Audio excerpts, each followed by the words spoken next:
mês passado a gente não teve base, né?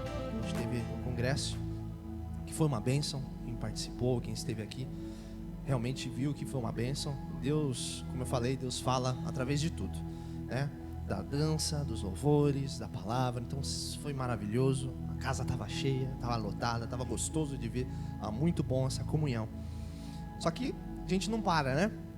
Então no mês passado inteiro e no início desse mês eu estava meditando já sobre o que falar sobre hoje. E eu refleti bastante sobre as ações da igreja. Eu tive uma reflexão muito forte em cima disso. Então eu fiz, e as nossas reflexões, elas têm que ser pautadas assim. Se você acha que você não sabe meditar, se você acha que você não sabe refletir, pensar, é só você fazer perguntas, sabe? Fica fazendo pergunta para você mesmo, coloca ali os pontos, sabe? Baseado ali na Bíblia.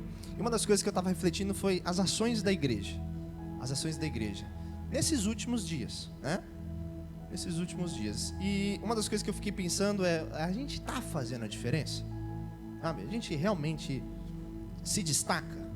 E o destaque que eu quero dizer não é, por exemplo, em ações, o que a igreja faz. A real é assim: a igreja, e mais uma vez, gosto de relembrar, somos nós. A igreja, ela não é, o destaque que eu quero dizer, ela não é, por exemplo, poxa, aquela pessoa sabe fazer tal coisa, olha como ela se destaca. Não é isso. O que nós estamos fazendo que cria um destaque? O que está sendo destacado? A gente está destacando algo? E esse algo deveria ser Jesus. A gente destaca Jesus? A gente está deixando um impacto legal para as pessoas? Por exemplo, você, ao sair por aí, as pessoas te conhecem, sabem que você é cristão. Ao sair por aí, a pessoa olha para você, ela tem um impacto positivo sobre a sua vida? Ou ela, ele faria isso mesmo, já está normal, ela já, sabe? O que a igreja está fazendo? A gente está vivendo em sintonia com Jesus, de verdade? Aí, a sintonia que eu quero dizer é a igreja como um todo, como um corpo. Em sintonia, nós estamos em sintonia com Jesus? Assim, para mim, a maior pergunta foi: qual é, então, o real significado? Qual de fato o significado de a gente viver e ter uma vida genuína, uma vida verdadeira com Jesus? Qual que é essa verdade? O que é? Qual é o significado? Quando eu estava refletindo sobre isso, quando eu estava pensando sobre essas coisas, Deus me levou a lembrar da mensagem que a gente já falou sobre aqui. Mensagem sobre, o tema da mensagem era: a alegria do Senhor é a nossa força, né? Nessa base, nesse tema, a gente falou sobre o trabalho na obra, a missão que a gente tem, os nossos trabalhos, os esforços gastos, só que o foco na recompensa, né? Aquilo que a gente não consegue ver, mas a gente se sente feliz e se sente fortalecido. E aí Deus me chamou a atenção um pouco nisso. Para mim, eu acho que é um pouco de uma extensão daquela pregação. Então, se você ouviu, você vai se lembrar de muitas coisas, talvez você vai até se conectar. Se você não ouviu, vá lá, tá no YouTube, assista, é muito bom, sabe? Então, para mim foi uma extensão dessa mensagem, uma parte 2.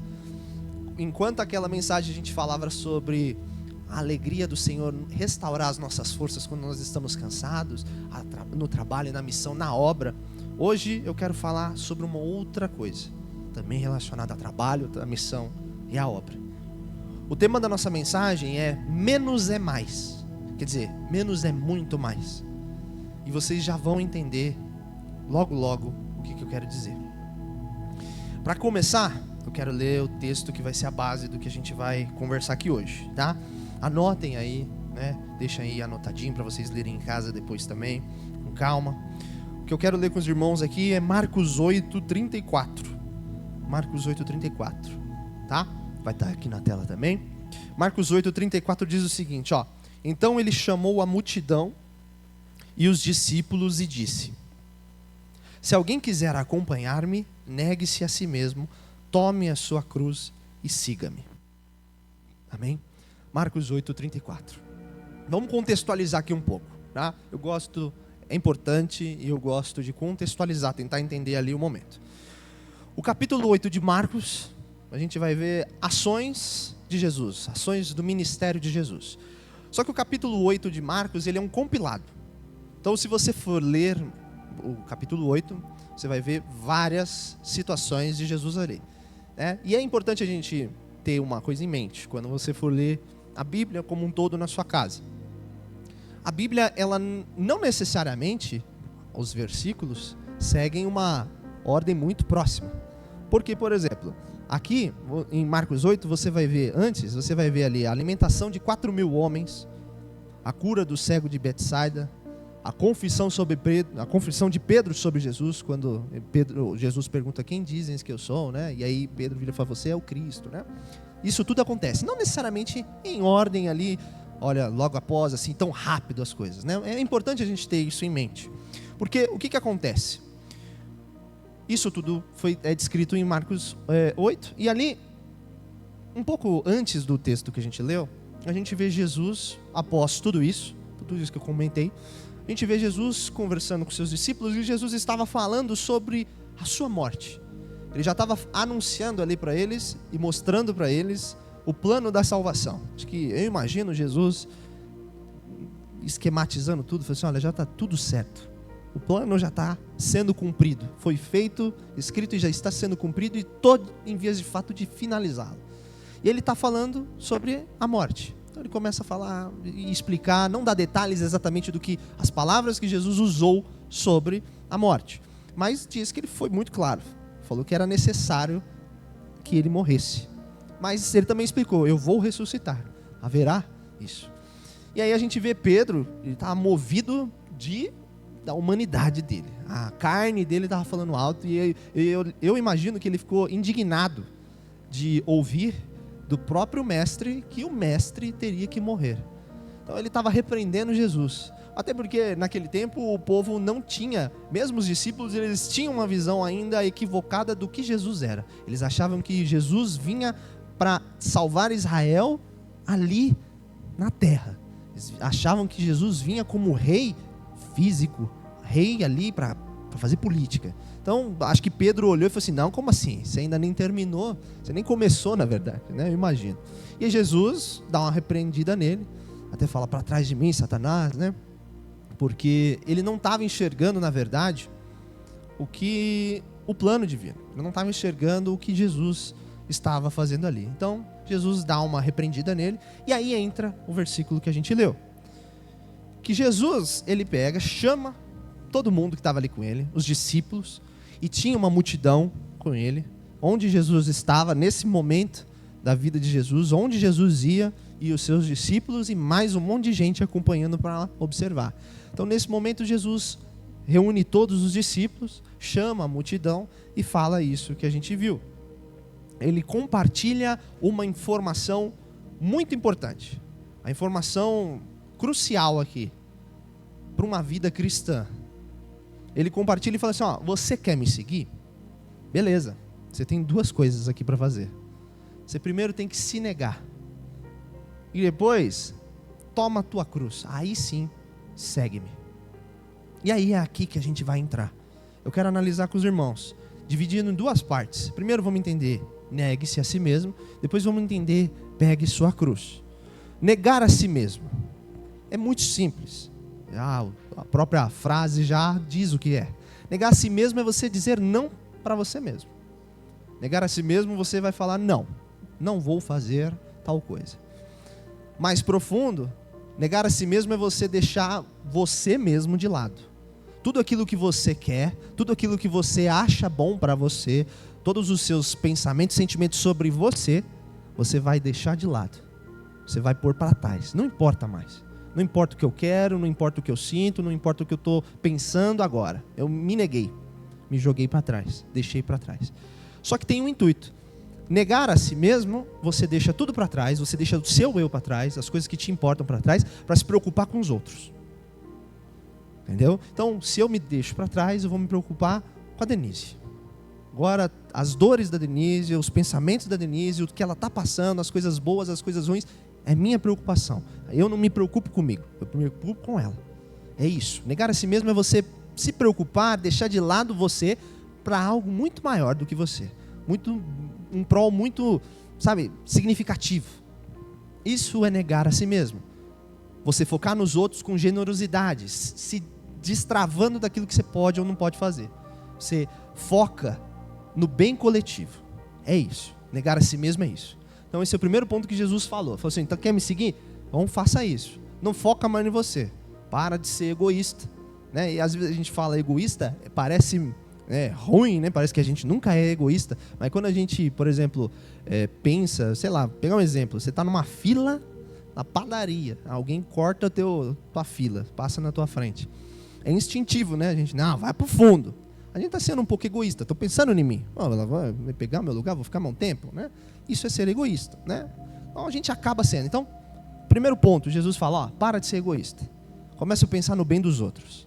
Esse é o primeiro passo. O segundo passo, eu quero entender com os irmãos. Ele fala assim, negue-se a si mesmo e tome a sua cruz. Tomar a sua cruz. Primeira coisa que a gente pensa com tomar a sua cruz, eu sempre pensei isso, é seguir com os fardos da vida. A vida está difícil, então eu vou tomar minha cruz, é difícil, são luta atrás de luta, situação atrás de situação, então eu tomo minha cruz, né? Eu vou carregar porque é pesado, né? É tenso. É isso a sensação que a gente tem, é isso o sentimento que a gente leva. A gente pensa que tomar a sua cruz é você, segura a barra aí, entendeu? Segura as pontas aí. Só que o que acontece? Pensando dessa forma, a gente vai começar a entrar numa contradição com o que o próprio Jesus já falou. Eu não coloquei na tela, mas anote se você quiser. Mateus 11, do 28 ao 30, Jesus ele fala o seguinte. Ele estava falando lá assim, vem para mim, vem todas as pessoas que estão cansadas, que eu vou aliviar vocês. Pega o meu jugo, meu fardo, porque ele é leve. Então se você pensar que, tomar a sua cruz, seguir a barra, sabe, ter um fardo pesado, algo pesado, entrar em contradição, porque Jesus ele alivia as nossas dores, ele alivia o nosso fardo. Então o que de fato quer dizer tomar a sua cruz? Na verdade, é tão óbvio quanto negue-se a si mesmo, só que por isso que a gente tem que se contextualizar. O que era a cruz para aquela época? A cruz era um símbolo. Não um símbolo que a gente tem hoje. Hoje a gente tem um símbolo de salvação. Cruz é salvação. A gente lembra de Jesus. A gente lembra do seu sacrifício, né? Aquilo que ele fez por nós. Hoje tem um significado. Mas antes, cruz era significado de vergonha. Cruz estava ligado à morte. Então, a cruz ela era um instrumento de tortura. Ela não era um negócio bom. Você pensar em cruz, era pensar em gente pendurada. Na cruz a gente vê, né, quando a gente vê alguns filmes, relatos, né, visuais de Jesus sendo crucificado, a gente vê Jesus todo ensanguentado e eles pregam a mão de Jesus, os pés, né, colocam ele na cruz. Era pregado, mas também era amarrado, sabe? Na verdade existe, se você for pesquisar, na verdade a crucificação, ela tinha como se fosse um ritual a ser seguido, né? Então, a primeira vez que fizeram a crucificação, só amarravam a pessoa, deixavam ela mal ali, e aí ela morria porque ela acabava ficando sufocada, porque o peso, né, acabava atrapalhando os pulmões. Só que aí começaram a perceber que a pessoa não morria tão cedo, aí começaram a implementar as chicotadas, que o pessoal não amarrava qualquer coisinha, eles amarravam pedaços para machucar nas cordas, e aí pegava e arrebentava a pessoa. Tem relatos de crucificações que as pessoas nem chegaram a ir para a cruz direito viva, ela já morreu na chicotada, né? Então, cruz naquele tempo era tortura, cruz era morte, cruz era vergonha, cruz era uma coisa horrível. Você não pensava em algo bom. Então, quando Jesus ele fala, olha, pegue a sua cruz, a cruz que ele está falando é justamente morte. Ele está falando só sobre morte mesmo. Ele não está falando mais nada além de relacionado à morte. Porque aquele povo entendia que a cruz era isso, vergonha, morte. Só que esse peso que ele carrega, essa simbologia que ele está trazendo, é para dar uma profundidade a mais no que ele quer dizer. Ele estava convidando todo mundo ali, seus seguidores e a multidão que ficava ali diariamente. ele estava convidando essas pessoas a se envolverem tão forte, se envolverem tão profundamente naquilo, a ponto de morrerem pela fé, a ponto de enfrentarem a morte só porque escolheram estar ali. Aí a gente começa a pensar, não, pesado, forte, né? Quando a gente bota morte, fica muito tenso, né? Não tem um alívio ali, né? E fica mais estranho ainda quando a gente tenta entender o que Jesus está querendo. Falei, peraí, Jesus quer que eu morra? Aí parece algo tão sério, tão difícil, principalmente a gente visualizando Deus como nosso Pai, né? Um Pai amoroso. Só que, perceba, Jesus estava ali. Ele fala sobre negar a si mesmo, pegar a tua cruz, né? Não tem alguém que já fez isso? Quer dizer, na verdade, alguém que faria isso ainda? A gente já não conhece uma pessoa que fez exatamente essa mesma coisa? E aí eu quero ler com os irmãos. Filipenses 2, 5 a 8. Esse eu coloquei para a gente poder ver junto. Lá em Filipenses fala o seguinte, ó: seja a atitude de vocês a mesma de Cristo Jesus, que embora sendo Deus, não considerou que ser igual a Deus era algo que devia apegar-se, mas esvaziou a si mesmo, vindo a ser servo, tornando-se semelhante aos homens, e sendo encontrado em forma humana, humilhou-se a si mesmo, e foi obediente até a morte e morte de cruz. Ele humilhou-se a si mesmo, se esvaziou de si, e foi até a cruz. Ou seja, Jesus, ele negou, ele se negou, ele deixou para trás quem ele era. Eu sou Deus, mas nessa situação não faz sentido não tem sentido, eu não vou deixar para trás. Eu sou Deus, mas agora eu sou homem. Ele se negou e foi e carregou a sua cruz, ou seja, ele foi e encarou a morte. Familiar, né? Familiar. E é engraçado, fica mais assim, eu acho bonito porque você vai lendo e você percebe que quando Jesus já estava aqui na terra com as pessoas, ele começava a dar indícios do que ia acontecer. Muitas vezes ele deixou claro, por exemplo, nesse versículo, antes que a gente comentou, ele falou, eu vou morrer, mas vou ressuscitar, mas eu vou morrer. E aí logo depois ele fala, quem quer me seguir, nega a si mesmo e carrega a sua cruz. O que ele estava falando já era, olha, vai ser assim, eu vou fazer, eu fiz isso e vou fazer isso. Eu me neguei e vou carregar a minha cruz. O que Jesus estava falando ali para eles era nada mais, nada menos que, olha, me imita então. Você quer me seguir? Me imita. Seja igualzinho. Só que aí é importante o próximo versículo. Porque para aquelas pessoas, elas, como eu falei, a cruz era morte, vergonha. Então estava confuso ali para elas ainda ali raciocinar. Então é importante o próximo versículo, Marcos 8:35, porque lá em Marcos 8:35, após Jesus falar, olha, se você quer me seguir, nega a si mesmo e carrega a sua cruz, e aí sim você vem e me segue, ele já promete uma recompensa, que é isso que a gente vai ler agora. Marcos 8:35, ele fala assim, logo na sequência, ele fala, pois quem quiser salvar a sua vida, a perderá. Mas quem perder a sua vida por minha causa e pelo evangelho, a salvará. Então, a recompensa daqueles que não pensam mais em si, a recompensa daqueles que encaram tudo até a morte, por amor de Jesus, e segue Ele, é recompensa de vida. É a vida. E parece contraditório. Se você pega esse texto solto, você fala, não faz sentido. Porque, peraí, se eu quero salvar minha vida, então eu tenho que perder a minha vida para aí eu poder salvar minha vida? Parece discurso de gente perdida, ou discurso de perdedor. Não, os últimos serão os primeiros, né? Que geralmente você vê a galera falando. Mas não é. Parece contraditório, mas não é contraditório. É porque é espiritual. Nós todos temos uma vida eterna. Você já vai, daqui para frente é só vida. Daqui para frente é só vida.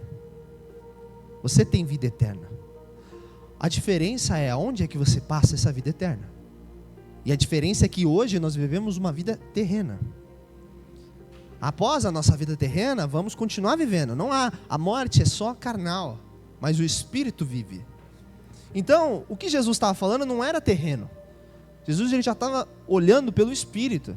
Assim, aquele que quer salvar a sua vida terrena, perde a sua vida espiritual. Mas aquele que perde a sua vida terrena, ganha a tua vida espiritual. Aquele que perder a sua vida, e ainda por cima, perder por minha causa, né? Que ele está querendo dizer, aquele que perder por minha causa, por causa do evangelho, ganha a vida espiritual. Jesus, ele já estava mostrando ali que a recompensa para quem seguisse, pegasse sua cruz, negasse a si mesmo, era a recompensa de estar junto com ele. A gente cantou aqui, né? Céu, lindo céu, é onde eu quero estar. Mas para nós estarmos lá, é necessário negar-se a si mesmo e carregar a nossa cruz.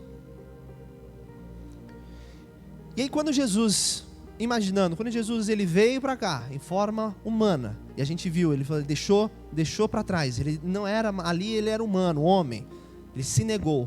Quando ele faz isso, a Bíblia já deixa muito claro, mas a gente começa a imaginar, principalmente por passar por morte de cruz, que era uma vergonha, era algo difícil, doloroso, muito doloroso, a gente já começa a imaginar que ele sofreu todas as possíveis dores. Todas as possíveis dores de uma vez só. Foi tudo.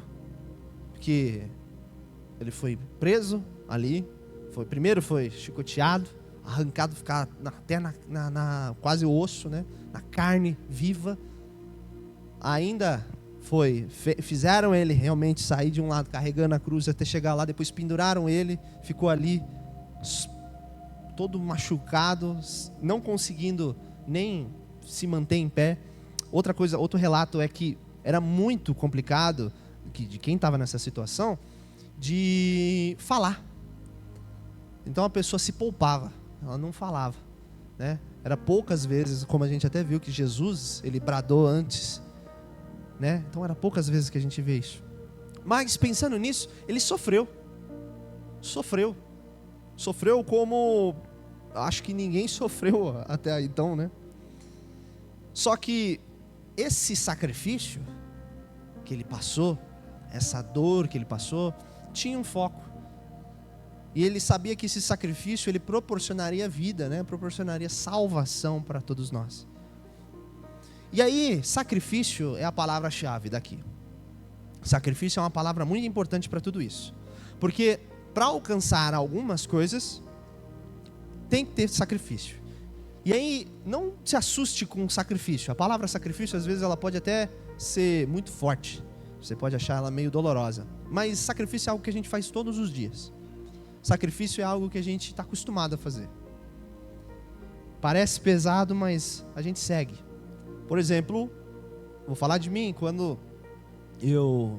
a gente estava... Eu não estava casado, estava morando ainda com meus pais e ainda morando num apartamento, né, que hoje eu já estou lá de novo. Quando a gente estava lá, eu comecei já estava mais próximo de fechar a escola, começar a faculdade. Comecei a trabalhar. Faculdade e trabalho, para você fazer os dois ao mesmo tempo, requer sacrifício. Porque o que eu fazia? Eu saía todo dia...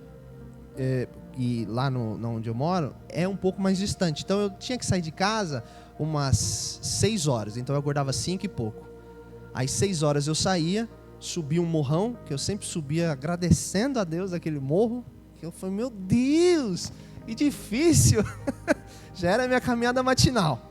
Eu subia o morrão, ficava esperando um ônibus numa linha só, porque não tinha outra linha que ia até Santana. Aí pegava esse ônibus de Santana, pegava o metrô, do metrô eu ia até a Paulista. Aí depois eu mudei, né? Depois eu comecei a trabalhar na Sé. Então eu fazia o mesmo caminho, só que o que mudava era o metrô. Terminava o meu trabalho, eu saía do trabalho e por conta de ser próximo, é engraçado, né, o que eu vou falar, porque vocês vão achar que eu não sou. Mas hoje eu já me considero mais meio velho já. Então, quando eu era jovem, a frase é engraçada, né? Já tá estranho isso, né?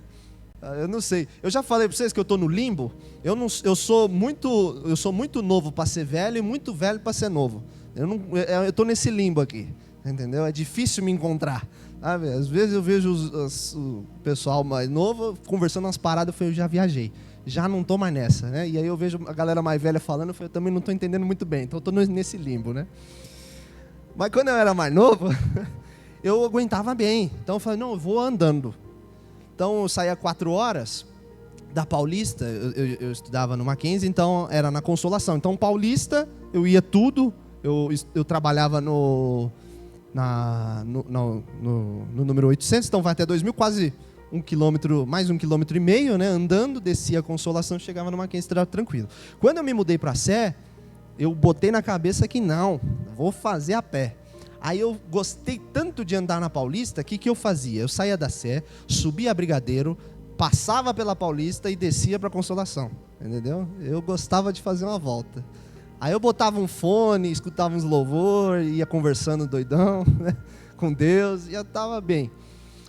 Mas eu aguentava. Aí eu chegava na faculdade, saía 4, eu chegava mais cedo, mas meu horário de aula era a partir das 6, só que ia até as 11 da noite. Aí 11 da noite, ou eu podia escolher 2 tipos de transporte, olha só, me dava o benefício da escolha. Só que eu preferia não pegar o ônibus que estava na frente. Eu preferia descer tudo até a República para ir pegar o metrô e voltar de metrô, que era mais gostosinho pegar um ar-condicionado, né? Então eu saía às 6 horas da manhã e eu chegava no outro dia quase em casa, né? E aí sim eu ia jantar. Aí eu ainda jantava e dormia umas 4, 5 horas para no dia seguinte estar de pé de novo. Mas eu estava feliz. Você entendeu? Isso foi um sacrifício. Se você for pensar, vai, nossa, cansativo, né? Mas eu estava bem. Eu decidi, eu escolhi. Eu falei, vai ser bom para o meu trabalho, porque eu vou aprender alguma coisa nova. Vai ser bom para os meus estudos, porque eu vou continuar estudando e crescer profissionalmente. Então, deu certo. Então, sacrifício a gente faz diário, sabe? Então, por exemplo, se você vai subir uma montanha, não tem como subir uma montanha se você, de fato, já não começar a subir. E aí você sobe, ninguém vai subir sem suar um pouquinho. Você vai suar. Também ninguém vai subir sem se cansar. Você vai se cansar. Também ninguém vai subir sem dar um tropicão. Eu tropico no reto, imagina no íngreme, né? Então, você vai tropicar um pouco. São sacrifícios, são coisas que você escolhe passar por causa de um alvo. Você escolhe passar, seguir por esse caminho, mesmo conhecendo o que vai ter que fazer, o que você vai ter que deixar de fazer, o que você vai ter que deixar para trás um pouco. Às vezes é momentâneo, às vezes é permanente, né? Por exemplo, eu não sei ainda, mas meus pais dizem que quando eu tiver eu vou saber, que é ser pai, né? Mas eu tenho já a certeza de que quando começar essa nova jornada, vão ter muitas coisas que a gente vai ter que deixar para trás. Coisas que a gente vai ter que deixar de fazer para se doar para outras pessoas, para cuidar de outras pessoas. Então, são sacrifícios. E filho é bênção, né? São sacrifícios. São coisas boas. Então, em outras palavras, o que eu quero dizer com isso tudo? Ninguém vai conquistar nada, ninguém chega a nenhum lugar sem fazer um sacrifício. Ninguém vai fazer nada, ninguém vai chegar e nada cai do céu. Nada se resolve. Você tem que fazer. Eu descobri isso depois que eu casei. Sou eu que tenho que fazer as coisas. Entendeu? A Fernanda que tem que fazer as coisas. É a gente. Ninguém vai fazer pela gente. Então ninguém vai conquistar nada sem se sacrificar. Sem deixar um pouquinho de lado algumas coisas. Eu quero ler com os irmãos Salmo 126, versículos 5 e 6. Fala o seguinte, ó. Aqueles que semeiam com lágrimas, com cantos de alegria colherão. Aquele que sai chorando enquanto lança a semente, voltará com cantos de alegria, trazendo os seus feixes.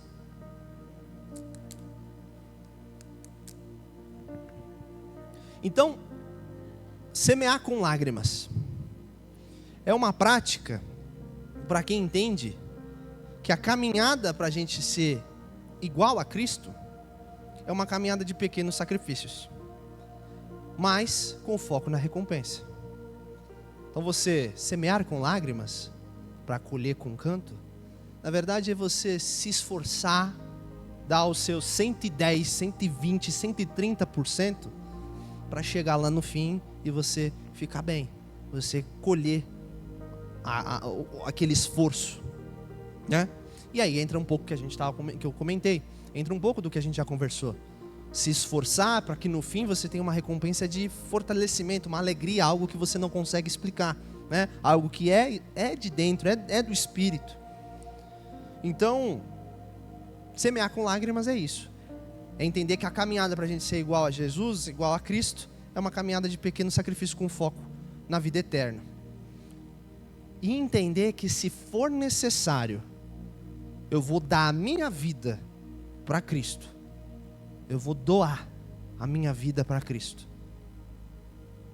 Eu vou talvez chorar nessa doação de vida, mas entender que a recompensa é eterna. Agora, adicionei mais uma outra frase: dar a sua vida, doar a sua vida.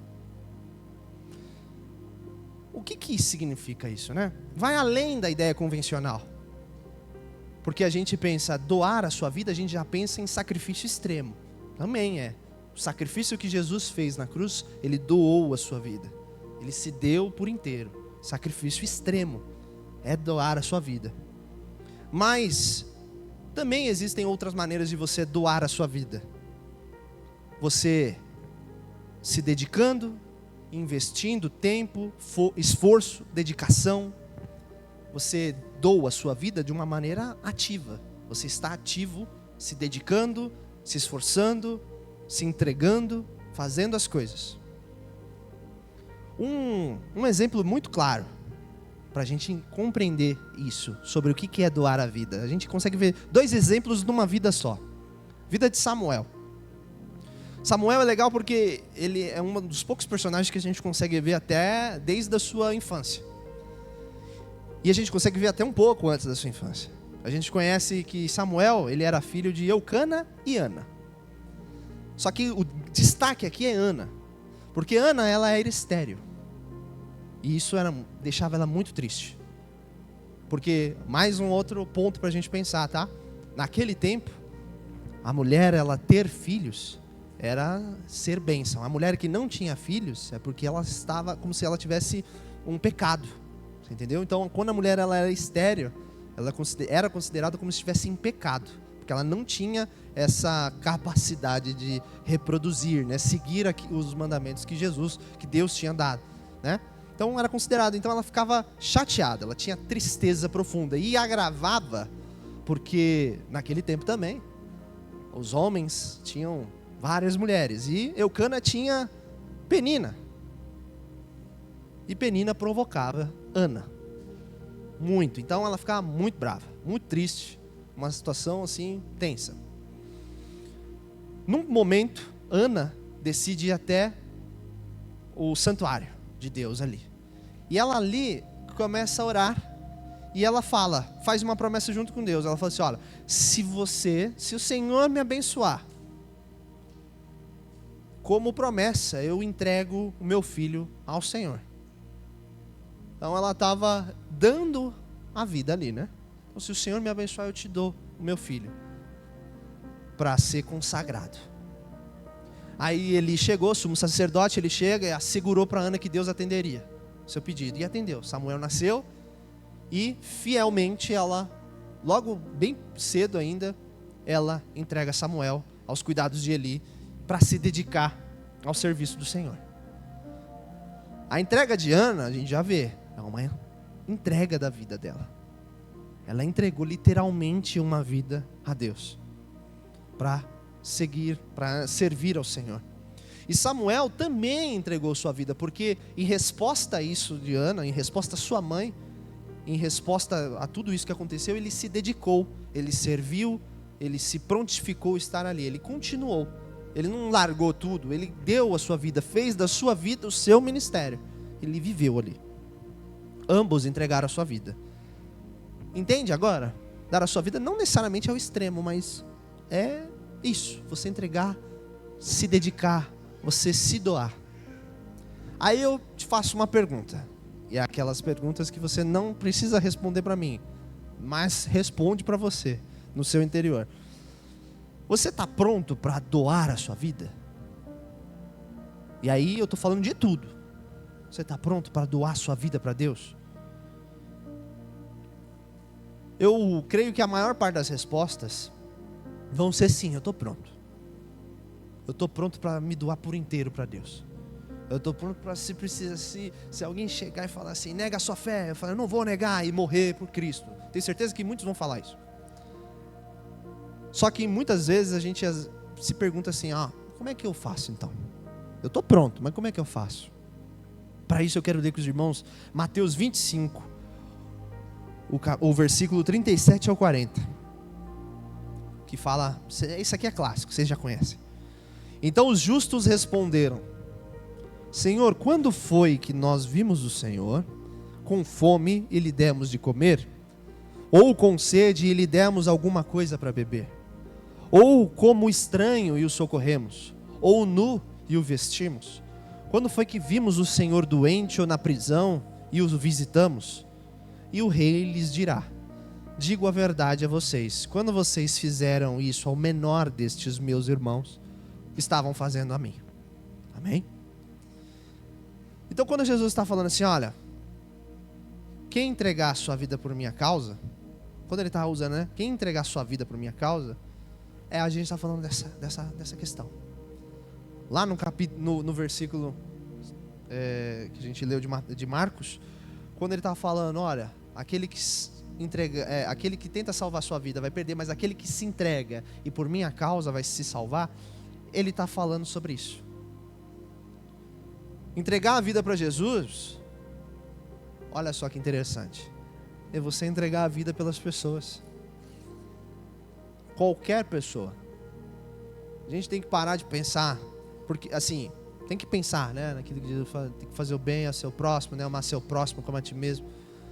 Mas não pode só ficar, porque às vezes a gente só fica pelo termo próximo. Próximo, por exemplo, em tese, para mim não tem nenhum próximo, né? Às vezes a gente leva muito ao pé da letra. Então tem que parar de levar ao pé da letra e falar assim, eu tenho que me entregar a Jesus por inteiro. Então eu tenho que me entregar a qualquer pessoa. Qualquer um. Qualquer pessoa daqui dentro, lá fora, qualquer um. Eu tenho que me entregar por ela. Aí vamos começar a voltar. Então você se entrega deixando suas vontades para trás, deixando seu ego para trás, deixando aquilo que você queria para trás. Você se importa, como eu tinha falado, né? Eu me importo agora, eu me importo com a Denise. Então, você se importa com uma pessoa, você deixa de tudo, a ponto de você fazer qualquer coisa por ela. E aí, eu faço a mesma pergunta que eu fiz, alterada agora. Você está disposto a dar a sua vida para as pessoas? Quando Jesus falou, negue-se a si mesmo, pegue sua cruz e siga-me, ele estava falando assim, olha, me imite.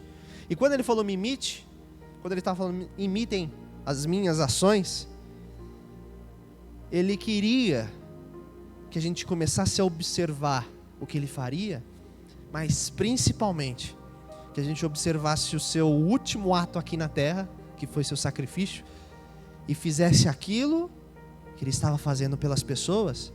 O que Cristo fez por nós, pela igreja, é o que ele espera que você faça pelas outras pessoas. Jesus, ele espera que você, em termos, seja o Cristo na vida das outras pessoas. Ele quer que você seja aquilo que ele foi para a igreja, para as outras pessoas. E a gente foi chamado para isso. Não tem outra situação, não tem outra saída, não tem outro tipo de chamado. O nosso chamado foi servir os outros, viver em serviço. Nós fomos comprados pelo sangue, somos servos de Jesus. É a nossa obrigação. Devemos amar como Cristo amou, viver como Cristo viveu, entregar a nossa vida como Cristo entregou a dele. Eu gosto de pensar, gosto assim, né, em termos, mas quando eu quase morri, quando eu passei pela beira da morte, um amigo do meu pai, não meu amigo, não tinha relação nenhuma comigo, mas relação profunda com o meu pai. Ele se lançou no mar para me salvar. Ele se dedicou. Eu vivi aquilo, então eu consigo lembrar de todos os esforços que ele fazia. Ele se esforçou, até que ele se entregou por inteiro. Ele morreu para me salvar. Ele me salvou, né? Aqui naquele momento. Ele morreu para me salvar. Esse amigo morreu literalmente. Ele se entregou por mim. Eu não estou sugerindo aqui, óbvio, né? A gente entende. Não é sugestão de a gente sair morrendo um pelos outros. Mas você consegue entender? Ele não pensou 3, 4, 5 vezes, não cogitou. Ele estava na água, me viu, ele foi. Ele não pensou no dia de amanhã, ele não pensou na esposa, nos filhos que ele ia deixar. Ele simplesmente saiu. A única coisa que ele conseguia pensar era na minha vida, no que eu faria ali e me deixar vivo. E ele se entregou. Ele se dedicou com tanto empenho, tão generoso, negou a si mesmo e encarou a cruz. Ele foi. O que eu estou falando que a gente precisa fazer, o que Jesus falou que a gente precisa fazer, é a gente ter garra, ter vontade, entendeu? Ter paixão pelo que a gente está fazendo. Porque o que a gente está fazendo não é para a gente, entendeu? A gente vem para a igreja, não é óbvio, é para se reunir, é para estar em conjunto, é para a gente se fortificar, mas o grande foco não é para você, é pelos seus irmãos, é pelas pessoas que estão lá fora. Você vem, se alimenta para sair e alimentar os outros. E aí, a pergunta central que eu tinha falado lá no início, né? É qual é de fato o significado genuíno da gente viver uma vida com Jesus? A resposta é se entregando. Você viver 100%, você ser autêntico numa vida com Jesus, não tem fugitiva, não tem escapatória. Se entrega, é entrega total. Viver uma vida lado a lado com Jesus, é isso. Você quer viver uma vida perto com Jesus? Viva perto com seus irmãos. Viva perto aquele que precisa. E aí, uma nova pergunta: o que você está fazendo? O que você tem feito? O que eu fiquei pensando de um mês para o outro me deixou muito inquieto, meu espírito inquieto. Minha alma ficou ativa, desesperada, porque eu estou vendo na igreja, e aí eu falo o corpo, não só aqui, avivamento, mas o corpo, o mundo, o corpo de Cristo. Eu estou observando que o corpo de Cristo, ele está indiferente. Ele não liga mais. Não está ligando mais para ninguém. Não está ligando mais para nada. Perdeu aquela garra, aquele amor, aquela chama, aquele fogo. Perdeu.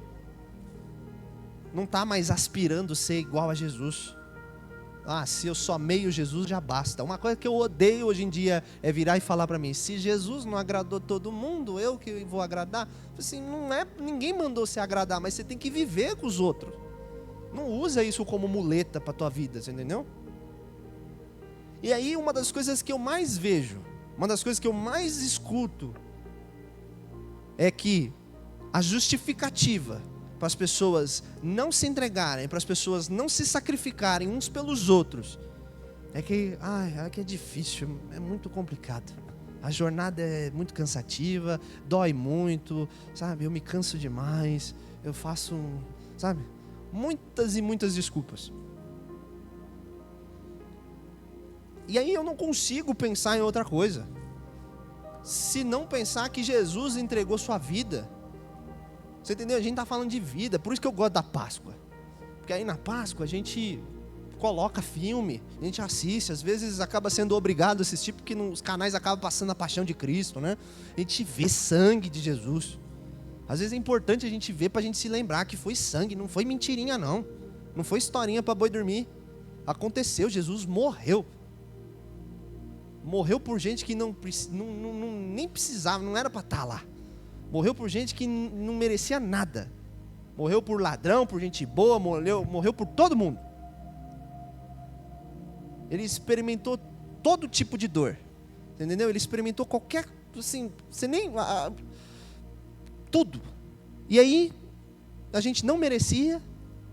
E aí, a desculpa que a gente fala é que a gente está cansado. Ou que a gente está com dor. Ou que a gente... não aguento mais. Não dá para mim. Não dá para você? Não dá para quê? O que Jesus passou na cruz está se comparando com o que você está vivendo? É isso? Não estou entendendo. A gente recebeu a salvação, assim, gratuito. Você não precisou fazer nada. A gente não precisou fazer nada. A única coisa que eu precisei saber era que Jesus fez isso por mim e que Ele estava me esperando. Só isso que eu precisei saber. O resto eu não fiz nada. Ele fez isso de graça. Não dá para entender, não tem lógica humana, nada se aplica a isso. Ele fez porque Ele ama. E aí, para mim, é meio que óbvio, é lógico. A gente usa essas lógicas só quando a gente quer. Por exemplo, no seu aniversário, se alguém te dá um presente, você se sente numa obrigação de, no aniversário da pessoa, você dar um presente para ela. Você fala, poxa, ela se incomodou tanto de dar um presente para mim, eu vou dar uma coisinha para ela. Jesus te deu um baita de um presente. E aí, a gente não está fazendo, sabe? A igreja não se esforça. Jesus deu sua vida e a gente está dando o quê? Nada menos deveria ser do que a própria vida. Entregar. Se Ele te comprou, por que você não é dele, então? Entendeu? O tema que a gente falou é menos é mais. Porque para a gente viver para Cristo é de forma diferente, é tudo bagunçado mesmo. Viver para Cristo, as coisas é diferente da lógica. É uma lógica invertida do que a gente conhece. Porque quando a gente acha que a gente está perdendo, a gente está ganhando. Quando a gente tem menos tempo para a gente, gastando tempo com outras coisas. Eu vou falar, por exemplo, hoje eu tive pouco tempo para mim. Pouco tempo para mim, para a Fernanda, pouco tempo, sabe? Gastei o maior tempo do meu dia hoje para cá, para hoje. Gastei o maior tempo de ontem, por exemplo. Gastei tempo até de trabalho, por exemplo, para se preparar para hoje. E esse tempo que eu tive, esse menos, assim, esse pouquíssimo tempo meu, se torna em muito mais de Deus, você entendeu? Do ponto de vista espiritual, quem pensa que está ganhando, é ele que está perdendo. Você entendeu? Agora, aquele que está disposto a perder, arriscar tudo, aí sim, esse está ganhando. É tudo espiritual. Por exemplo, quando você veio hoje para cá, estava frio. Eu e a Fernanda, eu falei assim, nossa, hoje o dia tá bom para ficar na cama, deitado, né? Aquele nubladinho, gostoso, friozinho, você não faz nada, né? Então você venceu preguiça, você venceu cansaço, porque uma semana de trabalho, a gente quer pegar um tempo para descansar, né? Você venceu tudo isso para estar aqui, você venceu desânimo.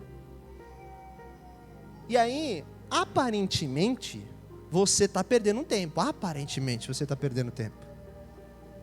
Porque, na verdade, você está ganhando vida. Você está ganhando tempo com Deus. Você está ganhando conhecimento de Deus. Essa é a essência de viver para Cristo. Mais uma vez, o que você está fazendo? Você está inventando desculpa? Você está evitando de cumprir o seu chamado? Você está achando que o sacrifício, vamos botar entre aspas, do que você está fazendo é muito grande? Coloca na balança. Jesus morreu. O teu sacrifício é maior do que a morte na cruz de Jesus? Se não for, a resposta já está aí. O que está acontecendo é que a igreja está desistindo. E não está percebendo que entristece e se afasta de Deus. Entristece Jesus e se afasta pouco a pouco. E tudo nessa vida, meu irmão, é escolha. Eu já falei sobre isso aqui. Tudo nessa vida é resumo de escolha. Você está aqui hoje porque você fez N escolhas. Você está aqui hoje na situação atual, imaginando a sua vida agora. Você está assim hoje porque você teve N escolhas para estar aqui. Então, se a vida ela é cheia de escolhas, você vai ter escolhas boas e escolhas ruins. E aí, está muito claro, Jesus já deixou sempre muito claro, que a opção correta ela não é o convencional. É uma escolha espiritual, você entendeu? Uma escolha espiritual é você abrir mão do mundo, você abrir mão da sua vida, do seu descanso, você abrir mão de sábados, você abrir mão de domingos, você abrir mão de quintas, de terças, você abrir mão de fragmentos da sua vida, ou como um colega nosso fez, abrir mão da própria vida por inteiro, para se entregar, se salvar o próximo. É abrir mão disso tudo para você viver uma vida completamente diferente. Poucos compreendem, poucos vão compreender que na verdade quem faz as escolhas que acham certas, eles estão morrendo. Está escolhendo morte. Eu quero concluir com um encorajamento que eu tirei conforme está lá no livro de Josué. Eu não anotei. Não, na verdade eu anotei sim. Já pode até deixar. No livro de Josué, a gente testemunha Deus encorajando Josué a liderar o povo de Israel. E aí, o que eu quero fazer com vocês, irmãos? Utilizar conforme está escrito, só que aplicado para a gente. Conforme está registrado em Josué 1:9, eu quero que a gente seja forte, corajoso, sem deixar a gente se apavorar por nada, sem desanimar. Porque o Senhor, o nosso Deus, Ele está conosco na nossa jornada. Então não desanima. A igreja, o corpo precisa dos membros funcionando. O membro, pensa, é lógico. O seu corpo, se o seu braço direito decidir parar de funcionar, ele, não, estou cansado, hoje eu não quero. O que você faz? Você vai ter que se virar com os outros, mas vai ser muito mais difícil. O corpo talvez não se alimente, porque, por exemplo, eu sou destro. Talvez eu não vou me alimentar direito. Talvez eu vou, por não sentir mais meu braço, pode ser que eu me machuque muito mais, bata o braço muito mais e fique me machucando. Porque o membro pode até desligar, mas o corpo sente. Você entendeu? O corpo sente. Porque não tem um membro que vive fora do corpo.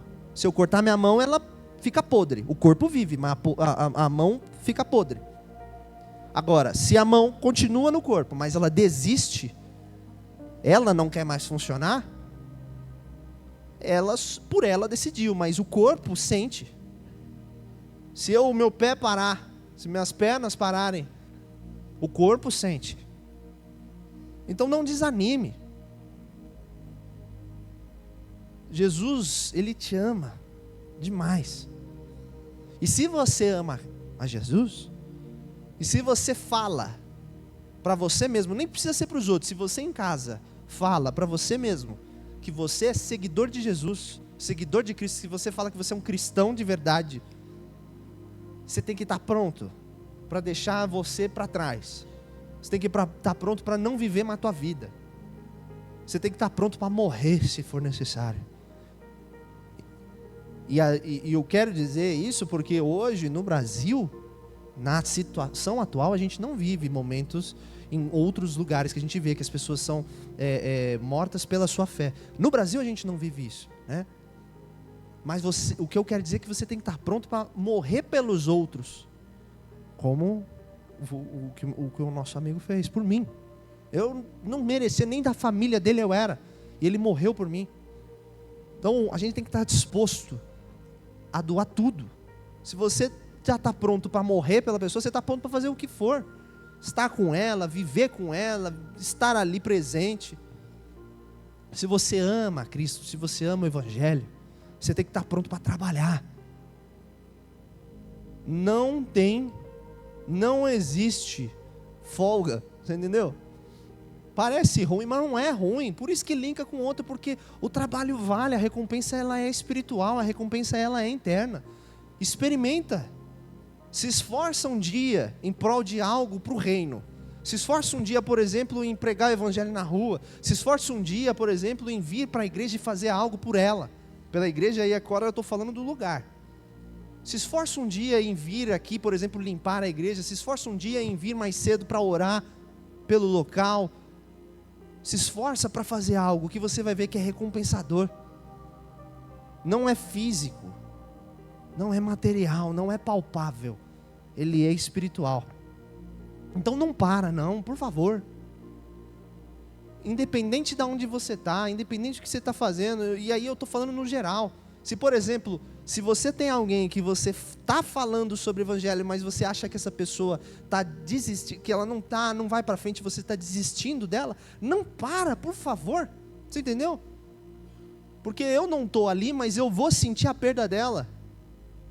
Se você parar, eu sinto. Então, se você está fazendo algo até que seja fora daqui, que seja para o reino, ou se você está fazendo algo para aqui, para o reino, aqui dentro, meu recado para você é o seguinte: não para, porque Cristo não espera que você faça isso. Cristo está esperando que você continue. E na verdade Cristo espera que você faça muito mais.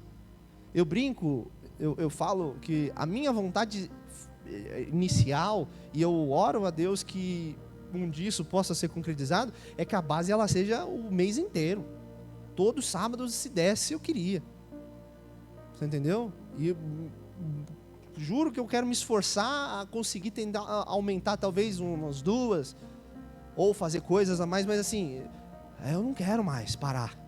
Não tem como. Você entendeu? Depois que eu conheci de verdade, e isso é natural, depois que eu conheci de verdade Jesus, eu não quero mais parar. E eu não entendo quem quer parar depois que conheceu de verdade Jesus. Você entendeu? Então o recado que o próprio Jesus fala: se você me ama, se nega. Deixa o seu ego para trás.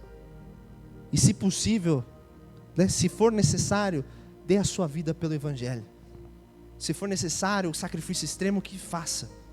Mas dê a sua vida a Deus. Para que a gente possa entender que quando a gente perder a nossa vida física, a gente vai ganhar a nossa vida com Deus. Por isso o tema é: menos é mais, menos é muito mais. Quanto menos de nós, é muito mais de Deus. Amém? Então, quero que os irmãos abaixem suas cabeças, fechem seus olhos. E o que eu quero que vocês orem, conversem com Deus, é justamente isso, sabe? Força. Que Deus te encoraje, que Deus te dê força, ânimo, não para. Se você ama a Deus, se você ama Jesus, se você ama os seus ensinamentos, se você é realmente um seguidor dele, se você quer a partir de então se tornar um seguidor dele, pede para Deus te ajudar a negar você mesmo. Pede para Deus para que você possa carregar a sua cruz, para que você possa doar sua vida pelo teu irmão, pelas pessoas, que você possa doar a vida pela tua comunidade, para que você possa doar a vida pela tua igreja. Senhor nosso Deus, nosso Pai, te agradecemos, Deus, por mais esse dia. Te agradecemos, Deus, pela tua palavra, Deus. Pai, te pedimos, Deus, que o Senhor perdoe os nossos pecados. E principalmente, Pai, se nós temos nos omitido, Pai, nos perdoa. Não queremos ser omissos, não queremos fugir da nossa missão, não queremos fugir do Evangelho. Senhor, nós queremos, assim como o Senhor falou, ser seus seguidores. Entendemos que temos que deixar o nosso ego de lado, deixar nossas vontades de lado, deixar nossa canseira de lado, deixar tudo aquilo que a gente coloca como um impedimento, deixar isso de lado. Que nós possamos também, Deus, entender que a vida cristã, ela é uma vida não mais por nós, mas pelos outros. Preencha o nosso coração com isso, Pai. Nos ajude a entender a cada dia mais que o nosso foco é a vida eterna, não a vida terrena. A gente vai perder a vida terrena pouco a pouco, mas a gente tem certeza, Pai, e nós queremos, Pai, ganhar é a vida eterna, Pai. Viver ao seu lado, viver contigo, Deus. Nos ajude, Pai, nos dê força a tua igreja. Dê força à tua igreja, dê resiliência à tua igreja, Pai. É isso que nós te pedimos e te agradecemos, Deus, porque sabemos que Tu és bom. Em nome do Senhor Jesus. Amém. Amém, meus irmãos? Uma salva de palmas a Deus, amém?